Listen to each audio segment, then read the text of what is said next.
Customer ಸಾಲಕ್ಕೆ ಅಂತ ಬಂದಾಗ ಮೇಜರ್ ಫಸ್ಟ್ ನೋಡೋದೇ ನಾವು ಸಿಬಿಲ್. ಸಿಬಿಲ್ ನೋಡ್ತೀವಿ. ಸಿಬಿಲ್ ಅಲ್ಲಿ ಕೆಲವ್ರದ್ದು ಸ್ಕೋರ್ ಇರುತ್ತೆ, ಬಟ್ ಅವ್ರದ್ದು ರೀಪೇಮೆಂಟು ಸರಿ ಇರಲ್ಲ. ಅದಾದ್ಮೇಲೆ ಒಂದು 2 ವರ್ಷ 3 ವರ್ಷ ಸರಿಯಾಗಿ ಕಟ್ಕೊಂಡ್ಬಂದಿರ್ತಾರೆ. ಯಾವ ಟೈಮಲ್ಲಿ ಅವ್ರಿಗೆ ಏನು ಪ್ರಾಬ್ಲಮ್ ಇತ್ತು, ಆ ಟೈಮಲ್ಲಿ ಯಾಕೆ ಹಂಗಾಯಿತು ಅದನ್ನು ಅಸೆಸ್ ಮಾಡ್ತೀವಿ. ಸಿಬಿಲ್ ರಿಪೋರ್ಟು ಮೇಜರ್ ಆಗಿ ತಗೋತೀವಿ. ಮತ್ತು ಅವರ ರೀಪೇಮೆಂಟ್ ಕೆಪಾಸಿಟಿ, ಅವರ ಒಂದು ಇನ್ಕಮ್ ಟ್ಯಾಕ್ಸ್ ರಿಟರ್ನ್ಸು, ಉದ್ಯಮ ಸರ್ಟಿಫಿಕೇಟು, ಅವರು ಏನು ಬಿಸ್ನೆಸ್ ಮಾಡ್ತಿದ್ದಾರೆ, ಪೋಸ್ಟ್ ಸ್ಯಾಂಕ್ಷನ್ನು, ಪ್ರೀ ಸ್ಯಾಂಕ್ಷನ್ನು ಎರಡನ್ನೂ ಅಸೆಸ್ ಮಾಡ್ತೀವಿ. ಇದುವರೆಗೂ ನಮಗೆ ಆ ಥರ ಇನ್ಫ್ಲೂಯೆನ್ಸ್ಡ್ ಪರ್ಸನ್ಸ್ ಬಂದಿಲ್ಲ, ಮುಂದೆನೂ ಬರೋದು ಬೇಡ. ಇದುವರೆಗೂ ಯಾವುದೂ ಬಂದಿಲ್ಲ. ಹಾಗಾಗಿ ಅದು ಆಸ್ ಪರ್ ರಿಸರ್ವ್ ಬ್ಯಾಂಕ್ ನಾಮ್ಸ್ನ ನಾವು ಫಾಲೋ ಮಾಡಿಕೊಂಡು ಮಾಡ್ತಾ ಇದ್ದೀವಿ. ಇದು ಪಾಸಿಟಿವ್ ಆಗಿ ನಮ್ಮ ಸಂಸ್ಥೆ ಬೆಳೀತಾ ಇದೆ ಅಂದರೆ ನೀವು ಹೇಳಿದ ರೀತಿ ಕೇಳಿದ ರೀತಿ ಆ ಥರ ಇನ್ಫ್ಲೂಯೆನ್ಸ್ ಬರೋದು, ಯಾರೋ ಡೈರೆಕ್ಟರ್ಸ್ ಆಗಲಿ, ಅಧ್ಯಕ್ಷರಾಗಲಿ, ಉಪಾಧ್ಯಕ್ಷರಾಗಲಿ ನಮ್ಮ ಕಡೆಯವರು ಸಾಲ ಕೊಡಪ್ಪ ಮಾಡಪ್ಪ ಅಂತ ಅಂದ್ಬಿಟ್ಟು ಯಾರು ಆ ಥರ ರೆಕಮೆಂಡ್ ಮಾಡೋದು. ಬೋರ್ಡಲ್ಲಿ ರೆಗ್ಯುಲೇಟಿ ಇದೆ, ಡಾಕ್ಯುಮೆಂಟ್ ಎಲ್ಲ ಪರ್ಫೆಕ್ಟ್ ಆಗಿರ್ಬೇಕು. ಆ ಡಾಕ್ಯುಮೆಂಟ್ ಮೇಲೆ ಲೋನ್ನ ಸ್ಯಾಂಕ್ಷನ್ ಮಾಡೋದು. ಸೊ ಇಲ್ಲಿ ಆ ಥರ ಇದುವರೆಗೂ ಆ ಥರ ಯಾವುದೇ ದುರುಪಯೋಗ ಆಗಿಲ್ಲ, ಮುಂದೆನೂ ಆಗೋದಕ್ಕೆ ಅವಕಾಶ. ನಮ್ಮಲ್ಲಿ ಏನಾಗುತ್ತೆ ಅಂದರೆ ಅಪ್ರೈಸರ್ಸ್ ಅಂತ ಇದ್ದಾರೆ. ಇಬ್ಬರು ಅಪ್ರೈಸರ್ಸ್ ಇರ್ತಾರೆ. ಒಬ್ಬರು ಮಾಡಿದ್ದನ್ನ ಇನ್ನೊಬ್ರು ಚೆಕ್ ಮಾಡ್ತಾರೆ. ಅದು ನಾವು 6 ತಿಂಗಳಿಗೆ 8 ತಿಂಗಳಿಗೆ ಒಂದ್ಸತಿ ನಮಗೆ ಅನುಮಾನ ಬಂತು ಅಂದಾಗ ಇಬ್ಬರ ಹತ್ರನೂ ಅಪ್ರೈಸ್ ಮಾಡಿಸ್ತೇವೆ. ಅವರು ಅಪ್ರೈಸರ್ಸ್ ನಮ್ಗೆ ಯಾವಾಗ ಓಕೆ ಮುಂದುವರಿಬಹುದು ಅಂದ್ರೆ ಮಾತ್ರ ಮುಂದುವರಿತೇವೆ, ಇಲ್ಲ ಅಂದ್ರೆ ಇಲ್ಲ ನಾವು ಸರ್ವಿಸ್ ಅಂತ ಬಂದಾಗ ನಮ್ಮ ಬ್ಯಾಂಕಿನ ಮೆಂಬರ್ಸ್ ಆಗಿರ್ಬೋದು, ಅವ್ರ ಮಕ್ಕಳು ಏನಾದ್ರು ಸಾಧನೆ ಮಾಡಿದ್ದಾರೆ. ಈಗ SLC ನಲ್ಲಿ ಒಳ್ಳೆ ಮಾರ್ಕ್ಸ್ ತಗೊಂಡಿದ್ದಾರೆ, ಮತ್ತೆ PUC ಫಸ್ಟ್ PUC ಮತ್ತೆ ಸೆಕೆಂಡ್ PUC ನಲ್ಲಿ ಒಳ್ಳೆ ಮಾರ್ಕ್ಸ್ ತಗೊಂಡಿರೋರಿಗೆ, ಹಾಗೆ ಇಂಜಿನಿಯರಿಂಗ್ ಅಲ್ಲಿ CA ಮಾಡಿರ್ಬೋದು, MBBS ಮಾಡಿರ್ಬೋದು, ಹಾಗೆ M.Tech MBA ಏನ್ ಬೇಕಾದ್ರೂ ಮಾಡಿರ್ಬೋದು ಅಂತ ಒಂದು ಮೈಲ್ ಸ್ಟೋನ್ ಮಾಡಿದ ಮಕ್ಕಳಿಗೆ ಪ್ರತಿ ವರ್ಷ ನಾವು ಒಂದು ಗೌರವವಾಗಿ ಒಂದು ಸನ್ಮಾನ ಮಾಡಿ ಅವ್ರಿಗೆ ಇಷ್ಟು ಅಂತ ಏನು ಸನ್ಮಾನ ಮಾಡಿ ಕಳಿಸ್ತೀವಿ, ಆನರ್ ಮಾಡಿ ನಾವು ಕಳಿಸ್ಕೊಡ್ತೀವಿ. ಹಾಗೆ ಅದೇ ತರ ನಮ್ಮ ಸದಸ್ಯರ ಮಕ್ಕಳಲ್ಲಿ ಯಾರು ಬಡವರಿದ್ದಾರೆ, ಅವ್ರಿಗೆ ಫೈನಾನ್ಷಿಯಲಿ ಅಂದರೆ ಎಜುಕೇಷನ್ ಪರ್ಪಸ್ ಆಗಿ ಏನಾದ್ರು ಸಹಾಯ ಮಾಡ್ಬೋದು ಅನ್ನೋದ್ರೆ ಅಂಥವ್ರಿಗೂ ಕೂಡ ಐಡೆಂಟಿಫೈ ಮಾಡಿ ಅವ್ರಿಗೂ ಕೂಡ ನಾವು ಸಹಾಯನ ಮಾಡಿರೋದು, ಮತ್ತು ಅವ್ರಿಗೂ ಕೂಡ ಮೋಟಿವೇಶನ್ ಮಾಡಿರೋಂಥದ್ದು ಪ್ರತಿ ವರ್ಷ ಮಾಡ್ತೀವಿ. ವಿಶೇಷವಾಗಿ ನಮ್ಮ ಬ್ಯಾಂಕಲ್ಲೇ ಒಂದು ವಾಸವಿ ಚಾರಿಟಬಲ್ ಟ್ರಸ್ಟ್ ಅಂತ ಮಾಡ್ಕೊಂಡಿದ್ದೀವಿ. ಅದಕ್ಕೆ ದಾನಿಗಳಿಂದ ಎಲ್ಲ ಸಹಕಾರ ಇದೆ, ಬೇಕಾದಷ್ಟು ಜನ ಅದರಲ್ಲಿ ಹಣವನ್ನು ತೊಡಗಿಸಿದ್ದಾರೆ. ಅದರಲ್ಲಿ ಬಂದಂಥ ಬಡ್ಡಿಯಿಂದ ಸೊ ಈ ರೀತಿ ಯಾರನ್ನ ಆರ್ಥಿಕವಾಗಿ ಸಹಾಯ ನಮ್ಮ ಸದಸ್ಯರ ಮಕ್ಕಳು ಕೇಳಿದ್ರೆ ವಿದ್ಯಾಭ್ಯಾಸಕ್ಕೆಲ್ಲ ಕೇಳಿದಾಗ ಅದ್ರ ಮುಖಾಂತರ ಪ್ರತಿ ವರ್ಷ ನಮ್ಮದು ಪ್ರತಿಭಾ ಪುರಸ್ಕಾರ ಅಂತ ಆಗುತ್ತೆ. ಆ ಟೈಮಲ್ಲಿ ಅವರಿಗೆ ಉನ್ನತ ವಿದ್ಯಾಭ್ಯಾಸಕ್ಕೆಲ್ಲ ನಾವು ಆರ್ಥಿಕ ಸಹಾಯವನ್ನು ಮಾಡ್ತೀವಿ. ಅದರಲ್ಲಿ ಸಹಾಯ ತಗೊಂಡಿರೋರು ಹಲವಾರು ವಿದ್ಯಾರ್ಥಿಗಳು ತಾವು ದುಡಿಯೋಕ್ಕೆ ಪ್ರಾರಂಭ ಮಾಡಿದ್ಮೇಲೆ ಸಂಸ್ಥೆಯಲ್ಲಿ ಮತ್ತೆ ಅವರು ಪ್ರಾಜೆಕ್ಟ್ ಮಾಡಿ ಸ್ಟಾರ್ಟಪ್ ವಿಚಾರಕ್ಕೆ ಬಂದಾಗ ನಾವು ಫಸ್ಟ್ ಏನು ಮಾಡ್ತೀವಿ, ಸಿಬಿಲ್ ಅಂತೂ ಫಸ್ಟ್ ನೋಡ್ತೀವಿ. ಸಿಬಿಲ್ ಒಂದು ಹಿಂದೆ ರಿಪೇಮೆಂಟ್ ಕೆಪಾಸಿಟಿ ಏನಿದೆ, ಅವನು ಎಲಿಜಿಬಲ್ ಇದಾನ ಇಲ್ವಾ ಅಂತ ಅಲ್ಲಿ ನೋಡ್ತೀವಿ. ಮತ್ತು ಸ್ಟಾರ್ಟಪ್ ಕಂಪ್ನಿಗಳಿಗೆ ಪ್ರಾಜೆಕ್ಟ್ ರಿಪೋರ್ಟ್ ತಗೋತೀವಿ. ಏನು ಪ್ರಾಜೆಕ್ಟ್ ರಿಪೋರ್ಟಲ್ಲಿ ಖರ್ಚೇನು ಬರುತ್ತೆ, ಇವ್ರು ಎಷ್ಟಾಗ್ತಾ ಇದ್ದಾರೆ, ಅದರಿಂದ ಎಷ್ಟು ಸಂಪಾದನೆ ಮಾಡ್ತಾರೆ, ಸಂಪಾದನೆ ಮಾಡಿರೋದ್ರಲ್ಲಿ ಬ್ಯಾಂಕ್ಗೆ ಎಷ್ಟು ಕಟ್ತಾರೆ, ಅವ್ರು ಎಷ್ಟು ಉಳಿಸ್ತಾರೆ, ಇದೊಂದು ಪ್ರಾಜೆಕ್ಟ್ ರಿಪೋರ್ಟ್ ತಗೊಂಡು ಪ್ರಾವಿಷನಲ್ ಬ್ಯಾಲೆನ್ಸ್ ಶೀಟು P&L ಒಂದು 4-5 ವರ್ಷಕ್ಕೆ ತಗೋತೀವಿ. ಏನು ಇಂಪ್ರೂವ್ಮೆಂಟ್ ಆಗಿದೆ ಅದರಲ್ಲಿ ನಮಗೆ EMIs ಇರ್ಬೋದು, ಮತ್ತು ಇನ್ಸ್ಟಾಲ್ಮೆಂಟು, ಇಂಟ್ರೆಸ್ಟು ಕಟ್ಟಿ ಇವ್ರಿಗೆ ಮಿಕ್ಕತ್ತ ಆ ಬೇಸ್ ಮೇಲೆ ನೋಡ್ತೀವಿ. ಮತ್ತು ಯಾವುದೇ ಒಂದು ಲೋನ್ ಕೊಡಬೇಕಾದ್ರೂ collateral security must ensure. Collateral ಇಲ್ಲದೇ ನಾವು ಸಾಧ್ಯ ಇಲ್ಲ. RBIದು ಏನು ನಿಬಂಧನೆಗಳಿದೆ ಅದರ ಪ್ರಕಾರನೇ ನಮ್ಮದು ಒಂದು ಸಾಲ ಸಮಿತಿ ರಚಿಸಿರ್ತೀವಿ. ಪ್ರತಿ ನಮ್ದು ವಾರ ಅಂತಲ್ಲ, 3 ದಿನ 2 ದಿನ ಯಾವ ಥರ ಡಿಮ್ಯಾಂಡ್ ಲೋನ್ ಅಪ್ಲಿಕೇಶನ್ಸ್ ಬರುತ್ತೋ ನಾವು ಇಮಿಡಿಯೇಟ್ ನಮ್ಮ CEO ಅವರು ಮೀಟಿಂಗ್ ಕಾಲ್ ಮಾಡ್ತಾರೆ. ಮೀಟಿಂಗ್ ನೋಡಿ ಅದರ ಏನು ನೀತಿಗಳು ಎಲ್ಲ ಸರಿ ಇದೆ ಅದ್ರ ಬಗ್ಗೆ ತೀರ್ಮಾನ ತಗೊಂಡು, ಏನಂದರೆ ಇವಾಗ ಸರ್ ನಮ್ಮ ನ್ಯಾಷನಲೈಸ್ಡ್ ಬ್ಯಾಂಕ್ಸ್ಗೆಲ್ಲ ಏನಂತಂದರೆ ಅವ್ರದೇ ಆದ ಪರಿಮಿತಿ ಇರುತ್ತೆ ಸರ್, ಹೌದು. ಮ್ಯಾನೇಜರ್ಸ್ ಅವ್ರಿಗೆಲ್ಲ. ಹೌದು. ಸೊ ಇವಾಗ ಯಾವುದೇ ನೀವು ನೋಡಿ ಕಸ್ಟಮರ್ಸ್ ಯಾವ ಥರ ನಮ್ಗೆ ಹೆಲ್ಪ್ ಆಗುತ್ತೆ ಅಂತಂದ್ರೆ, ಅವರು ಲಿಮಿಟ್ ಮೀರೋದ್ರೆ ಅದು ಮತ್ತೆ ಅವ್ರ ರೀಜನಲ್ ಆಫೀಸು ಮತ್ತೆ ಅದ್ರ ಹೈಯರ್ ಆಫೀಸ್ಗೆ ಹೋಗಿ ಸ್ಯಾಂಕ್ಷನ್ ಆಗಿ ಬರಬೇಕು. ಇಲ್ಲಿ ನಮ್ದೇನು ಅಂತಂದ್ರೆ ಇಲ್ಲೇ ಲೋಕಲ್ ಇಲ್ಲೇ ನಾವೇ ಸುಪ್ರೀಂ ಆಗಿರೋ ಬೋರ್ಡ್ ಇದೆ, ನಮಗೆ ಇಮಿಡಿಯೇಟ್ ಅವ್ರಿಗೆ ಕಸ್ಟಮರ್ಸ್ಗೆ ಭಾಳ ಹೆಲ್ಪ್ ಆಗುತ್ತೆ. ಆಮೇಲೆ ನಮ್ಗೆ ಇನ್ನೊಂದು ಪ್ಲಸ್ ಪಾಯಿಂಟ್ ಏನಂತಂದ್ರೆ ಸರ್, ಈಗ ನ್ಯಾಷನಲೈಸ್ಡ್ ಬ್ಯಾಂಕ್ಸಲ್ಲಿ ಹೊರಗಡೆಯಿಂದ ಹೊರ ರಾಜ್ಯದಿಂದ ಎಲ್ಲ ಬರ್ತಾರೆ.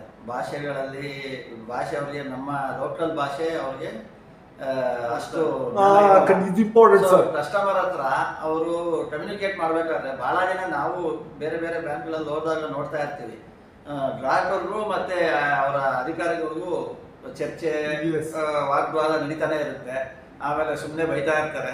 ಆದರೆ ನಮ್ಮಲ್ಲಿ ಏನು ಅಂತಂದರೆ ಎಲ್ಲ ನಾವೇ ಇಲ್ಲೇ ಲೋಕಲ್ ಆಗೋ ಎಲ್ಲ ಚಿರಪರಿಚಿತರಾಗಿರೋದ್ರಿಂದ ಸೊ ಜನಕ್ಕೆ ಒಂದು ಅಟ್ಯಾಚ್ಮೆಂಟ್ ಇದೆ ಗ್ರಾಹಕರಿಗೂ ಮತ್ತು ನಮ್ಮ ಸಿಬ್ಬಂದಿಯವರಿಗೆ. ಹಾಗಾಗಿ ತುಂಬ ತ್ವರಿತವಾಗಿ ಸೇವೆ ಆಗುತ್ತೆ.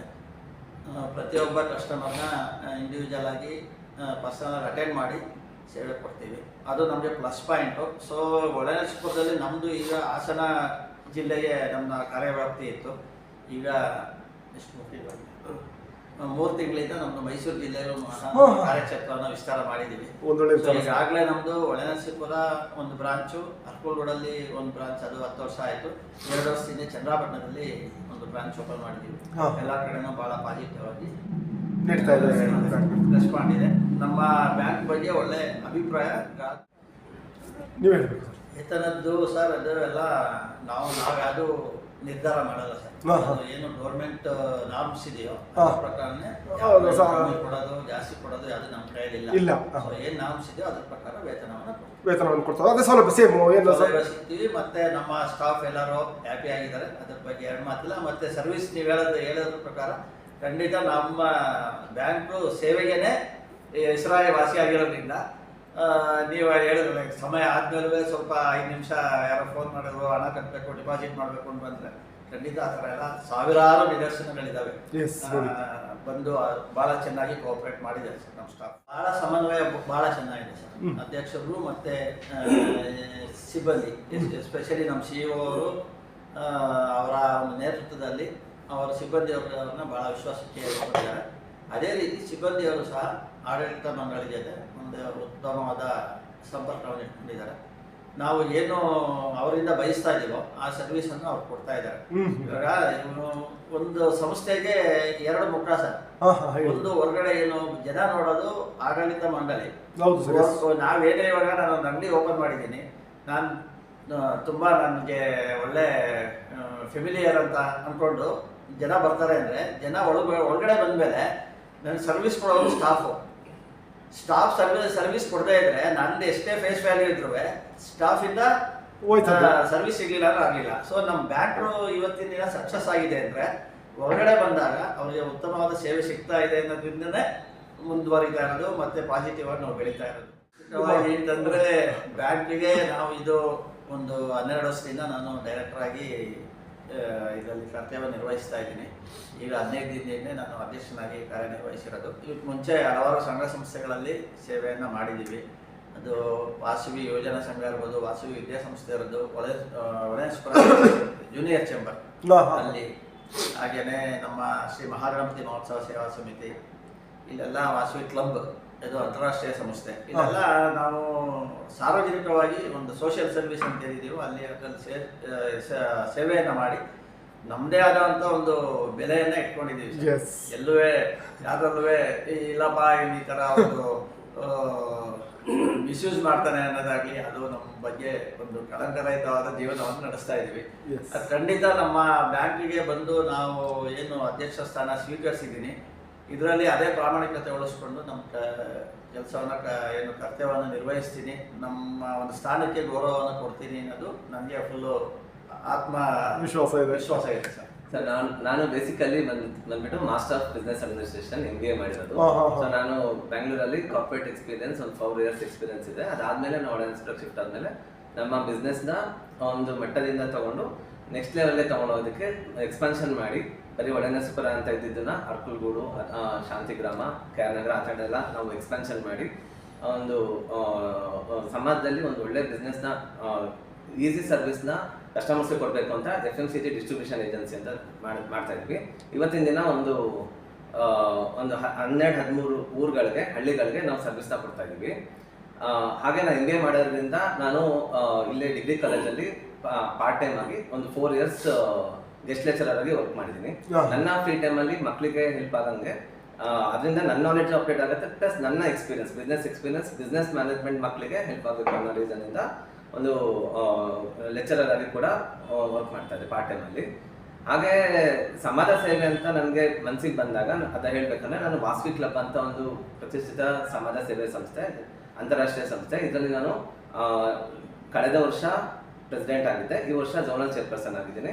ಹಾಗೆ ಮುಂದಿನ ವರ್ಷ 2026ಕ್ಕೆ ರೀಜನಲ್ ಚೇರ್ಪರ್ಸನ್ ಆಗಿ ವರ್ಕ್ ಮಾಡ್ತೀನಿ. ಈ ಸಮಾಜ ಸೇವೆಯನ್ನು ಮಾಡ್ಕೊಂಡು ಬಂದಿರೋದು ನಾನು ಸೆಕ್ರೆಟರಿ ಆದಾಗಿಂದನೂ ಅಷ್ಟೇ ಬಹಳ ಸಮಾಜ ಸೇವೆನ ಮಾಡ್ಕೊಂಡು ಬಂದಿದ್ದೀವಿ. ಲೈಕ್ ಹೋದ ವರ್ಷ ನಾವು 89 ಸರ್ವಿಸ್ ಆಕ್ಟಿವಿಟೀಸ್ನ ಮಾಡಿದ್ದೀವಿ. ಅದೇ ರೀತಿ ಈ ವರ್ಷ ಒಳನರಸೀಪುರದಲ್ಲೇ 120ಕ್ಕಿಂತ ಹೆಚ್ಚು ಸರ್ವಿಸ್ ಆಕ್ಟಿವಿಟೀಸ್ನ ಮಾಡಿದ್ದೀವಿ, ಆ ಥರ ವಾಸವಿ ಕ್ಲಬ್ ಕಡೆಯಿಂದ.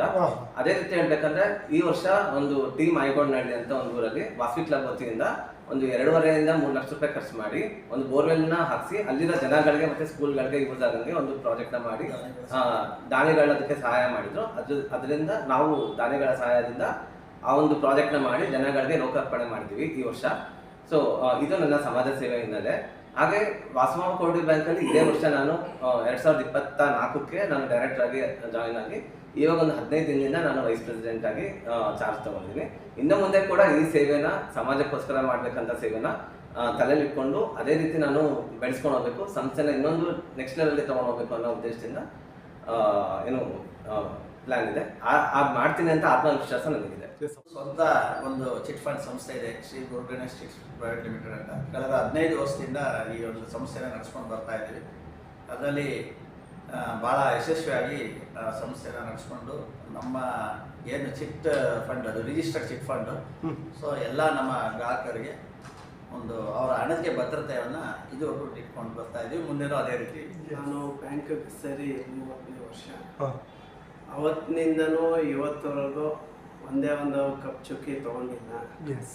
ಮತ್ತು ಯಾರೇ ಅವರು ₹1 ಡೆಪಾಸಿಟ್ ಮಾಡೋಕ್ಕೆ ಬರಲಿ, ಇಲ್ಲ ಕೋಟಿ ಡೆಪಾಸಿಟ್ ಮಾಡೋಕ್ಕೆ ಬಂದರು, ಎಲ್ಲನೂ ಒಂದೇ ರೀತಿ ಕಾಣ್ಕೊಂಡು ಬಂದಿದ್ದೀವಿ. ಖಂಡಿತ ಸರ್.